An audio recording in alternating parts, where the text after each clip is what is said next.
Appointments in the public sector are sometimes influenced more by political allegiance or personal connections than by professional qualifications, relevant experience, or ethical track record.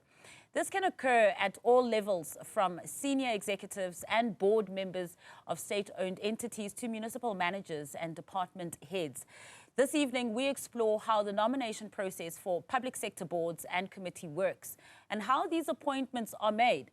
Joining me now to have this conversation is Parmi Natesan, Chief Executive Officer of the Institute of Directors in South Africa. Parmi, thank you so much for joining us this evening. And I think we should start with a bit of an explanation about public sector board appointments, because they have dominated the news lately. But clearly, there is a difference in private sector and public sector board nominations. If you could just take us through that first. Good evening, Masa. Thank you for having me. Yes, there certainly is a difference. So in the private sector, there are various ways in which non-executive board member positions would be filled. So generally, if there was a vacancy, the board may request either a search firm to find them suitable candidates to interview. Usually in the private sector, there's an independent nominations committee, so a committee of the board that will do the selection, shortlisting, interviewing, and even look at the background checks and other due diligence that is being performed before someone is put forward to be voted on as a director by the shareholders. I think the key difference between private and public is that in the private sector, the shareholders are many different people, many different institutions, etc., and they all vote at the AGM in order to appoint directors. And it's very important that they are satisfied with who's been appointed to the board, because the board plays such a critical role in whether the company succeeds or not. Now, the biggest difference for me with the public sector is that because shareholders generally will appoint board members, the public sector shareholder is government. And what this means is it puts a lot of power into the hands of, for example, a shareholder minister who's overseeing a certain entity. So whereas before, or in the private sector, many shareholders will vote for the board members, etc., in the public sector, it's really in the hands of one person. And yes, sometimes there's other advisors involved. Sometimes the decision goes, all the way to cabinet to make, etc. But I do feel the shareholding minister holds a very big weight in the decision of which board members get appointed. So depending on whoever that minister is and whatever agenda they may have, that can be fulfilled by just one person. Correct. So what's unclear to me in a lot of these appointments is what is the criteria that's being looked for? So is that clear up front, right? So we're looking for someone with experience in governance who's, got a track record of having served, who understands the role of a director, their legal responsibility, someone who can read a set of financial statements or at least interrogate management on a set of financial statements, someone who can ask the right questions. They've been there, done that in business. And also they have the personal and social competencies to serve as a director.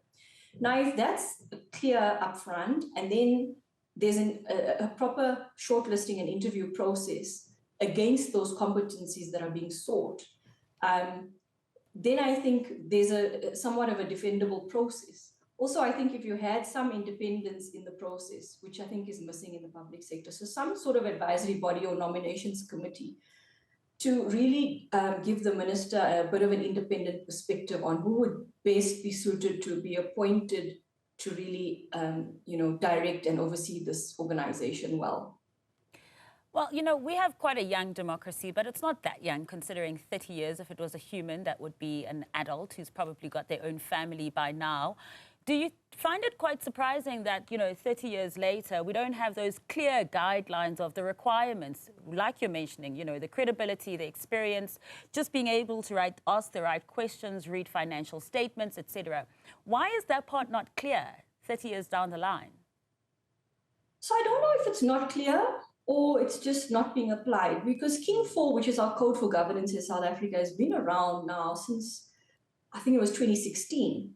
And it clearly states that there needs to be a fair and transparent nominations process for directors. And it even talks specifically about due diligence being conducted on the candidates before they are nominated to serve on the board.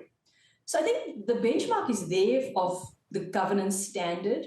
And also us as the Institute of Directors have worked with government, for example, with the DPSA in the past, to work on a guide to the appointment of board members to SOEs.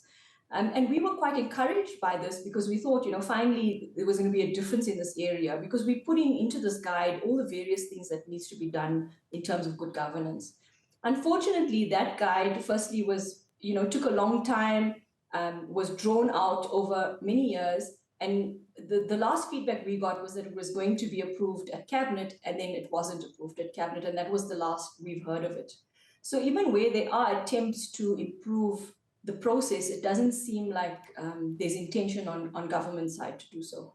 And speaking about those attempts to improve the process as well, on the CETA board appointments, which also made headlines as well, you were quoted as saying, and I want to read your full quote here as well, that even the creative reframing of the withdrawal of 20 CETA board chair appointments as an example of democracy in action can't disguise the fact that governance failures like these could easily be avoided. It is not rocket science. What do you make of the fact that they were appointed in the first place? Never mind the fact that they were removed afterwards. My take on it is people have gotten used to doing things a certain way and not being challenged. And I think this was part of the status quo to do it however they do it. And this time there was challenge. And I think there was significant pressure, both politically and just from the public, us as citizens, asking questions about the appointments, to the extent that all of those appointments were reversed, the people were removed, and a whole new process was started, with the minister sort of implying that they'd do a proper process this time with an independent panel. My question is, why was the proper process not done the first time? And how independent was that independent panel after all? It's hard to tell, yeah. Look, the ANC has welcomed the decision. They're calling it principled, and they're saying that it shows the party's commitment to ethical governance. Considering also the efforts that you've made as well, the examples that you've given about trying to also help with those guidelines, what do you make of that kind of response to this, to say, well, it shows that we are committed to ethical governance if we had these people who were not the right people, and now we're removing them? Look, my sense is there was pressure to remove them. I don't think they would have been removed necessarily if there wasn't that external pressure. Again, I'll reiterate, we have over so many years put out various media releases and engaged directly with government entities to try and get this process, better done in terms of good governance. So it's not like there's a lack of awareness of how it should have been done in the first place. And just finally, what would your advice be? You've already engaged with the public sector, tried to help with those guidelines as well. But in this sphere that we find ourselves in, this time that we find ourselves in, where it seems that there is some sort of accountability here and there, even though it probably wouldn't have happened, but because of that public pressure, and there's a lot of active citizenry going on as well. So moving forward, who's to say that there will no longer be political interference in these public sector board appointments? And if the policy is there and it's just not being implemented, are we then going to find ourselves where we just keep going around this cycle of getting the wrong people, then going back and saying, no, we'll redo the process? I saw another board, I think it's the Road Accident Fund board, where the whole board was removed quite recently as well. So it seems to be common in the public sector that a whole board is removed, which also isn't ideal, because you ideally want staggered rotation of board members. So you want some new people and some with extensive institutional knowledge, so that you have that mix of people. So it's really not ideal the way it's being done. I do think going forward, as you say, because of the increased pressure and scrutiny, we may see improvements. I think what needs to happen is we need to be very clear about the competencies that you need to serve as a director, because our legislation is way too loose. Almost anyone can be appointed as a director. There's a very low bar. But this is such a serious position. Now, the impact of the decisions that you make in an organization really have a tremendous impact on South Africa Inc., on its citizens, on service delivery, and all these things. So I think it's really critical to get this right. There's a business case for it. There's a case in South Africa Inc. for it. And I do think we all of us must continue saying these things, asking the questions and exerting the pressure.